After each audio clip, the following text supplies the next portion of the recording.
अगं दुपारी तुझ्या आईचा फोन आला होता. ते काय आता धोंड्याचा महिना आहे ना. तुझी आई म्हणत होती की मुलीला घेऊन या धोंडे खायला. हो का? ठीक आहे, मग जाऊयात. आहे का लक्ष? सासूबाई आलोय म्हणलं.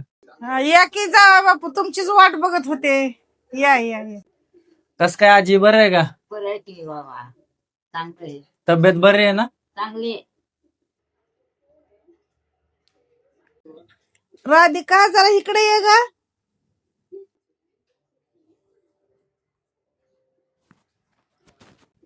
काय ग राधिका, काय करायचं आता तुझ्या नवऱ्याला? अगं आई, आधीच तर तू कर्ज काढून लग्न केलंयस आणि त्यात धोंड्याचा महिना.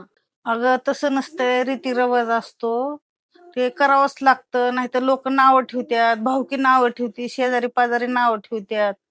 म्हणून हे करावंच लागतं. अजून थोडं कर्ज झालं तर झालं, पण करायचं. मग सासू सासरे तुझे नावं ठेवतील, मग काय काय केलं नाही लेकाला म्हणून. अहो सासूबाई, मी तुमचं सगळं बोलणं ऐकलंय.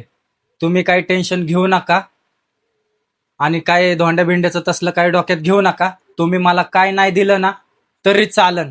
मला माहिती आहे तुमची परिस्थिती काय आहे. तुम्ही कर्ज काढून तुमच्या मुलीचं लग्न करून दिलं, हेच माझ्यासाठी भरपूर आहे.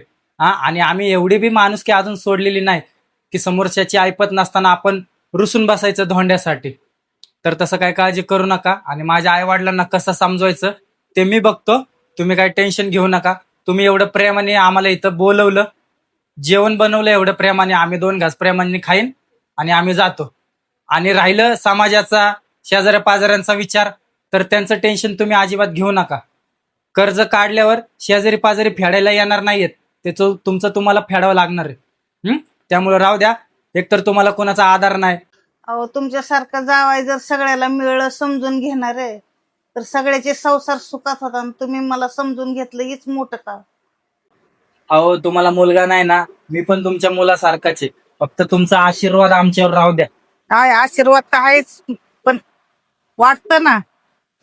तर मित्रांनो, धोंड्याचा महिना आलाय म्हणजे जावयांना काही ना काही भेटतं आपल्या सासरच्यांकडून.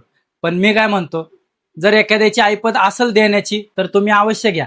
पण जर एखाद्याची ऐपत देण्याची नसेल तर तुम्ही हट्ट करू नका, रुसून बसू नका. कारण स्वतःला त्यांच्या जागी ठेवून बघा की त्यांची काय परिस्थिती आहे.